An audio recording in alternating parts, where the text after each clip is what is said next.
part. Now we are going to determine the ultimate movement resistance. Yeah, ultimate limit state implement that the section in failure with ductile and ductile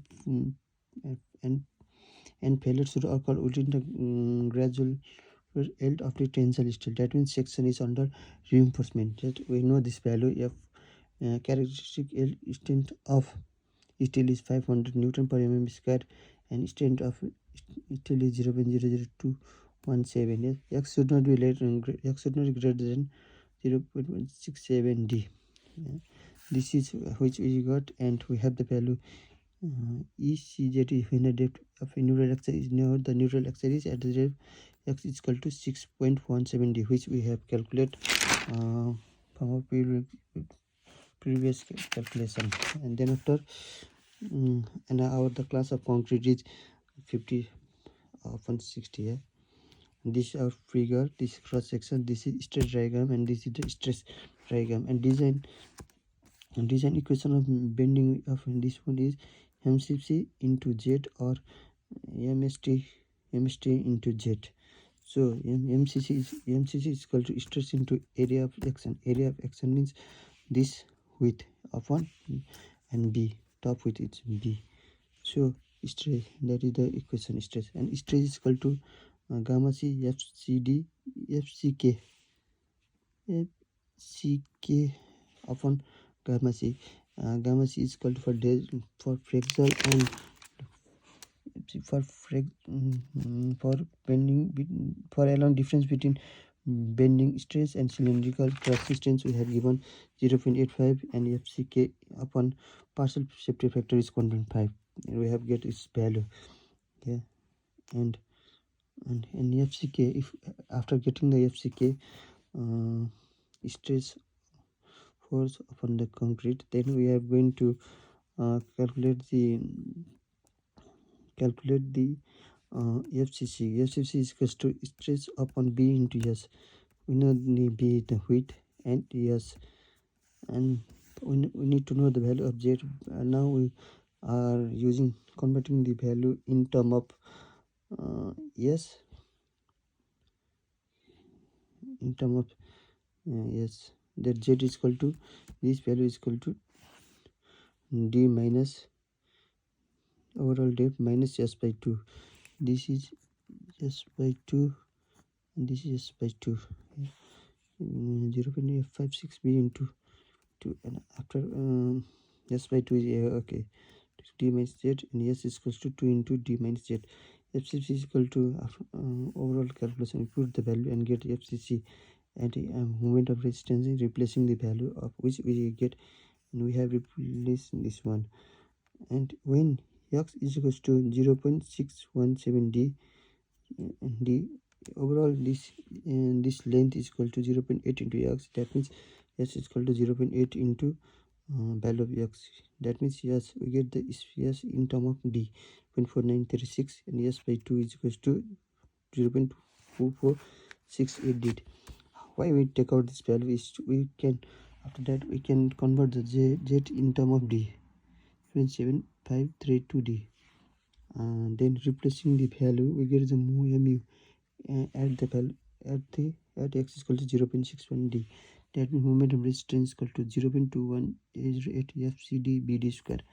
Providing the apply, moment apply should not be greater than moment resistance. That for the single reinforcement, which is sufficient that the resistance, the applied force will be resisted by the beams. So that's the limit. That is need to satisfy the limit. The values should be x is equal to 0.617 d, and x may not is not greater than 0.617 d. It is less than 0.617 d. But according to the BS 8110, Z has limit to not less than 0.95 d to allow the concrete area for a concrete area in compression, but Eurocode does not have the limit. And this is our diagram. We have given x is equal to 0.6170. We have calculated. Now we are going to use the calculator when z is equals to 1d, s by 2 is equals to 0. That, and we have calculated the movement at the point will be 0. And for the case we have calculated two different cases where the movement is maximum 0.210 f6k bd square when z is equals to 0.75 d ud at the lower limit. That means when the value of x is 0.617 d and movement is 0 when z is equals to 1 d. That's this weight. X is equal to 0.617, z dash is equal to this one. And if we decrease the value, we continue getting the value. I have not done that one. And x is equal to 0 and z dash is equal to 1 point d, moment is equal to 0. After that, we have made the fracture stress coefficient is in between 0.2108 fck bd square. And that means k is lies between 0.107 to 8. So this k is may be fcb square. K limit is equals to 0.210. Then that means no compression reinforcement is required. It is of single reinforcement beams. Now we are going to calculate the value of z dash. It is like z dash is equals to mu. M is equal to 1 into 134 fck b d minus z into z. This is the equation we have here. B d minus z. Now, and we have calculated f into fck b d square. That are one formula. After that, we simplifying this equation. We get the dividing the equation. We get the k is equal to 1 minus 134 dz minus z d square on z square by d square. And we have rearranged and change in the quadratic equation, and after x is equal to minus b, that's the equation. After that, and z is equal to minus b, b d square is 2. We have put the value, and we square on both sides. Z square is equal to 1 by d square. Squaring, we have neglected the middle term, and we have arranged these values. And after that, in here we have square root it and bring the d in the downside. And after that, after bringing that side, we calculate, we take out 0.5 in the from outside and square root it in the, and we get this one,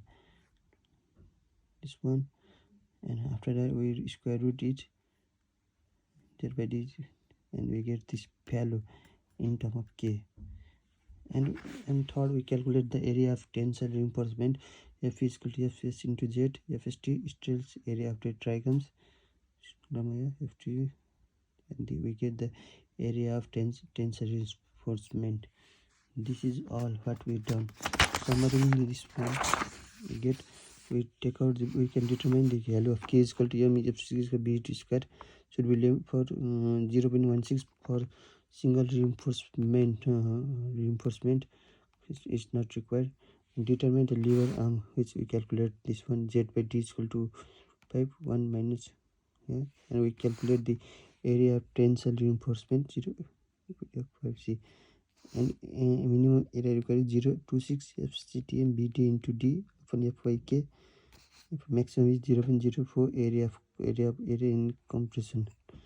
FCT is Mr. Means value of axial tensile strain of concrete. This we get in the, this is characteristic of the concrete, and we can calculate the value of z by this formula, or we can use by the curve. This is the how we derive the single reinforcement beam using the Eurocode 2. Thank you.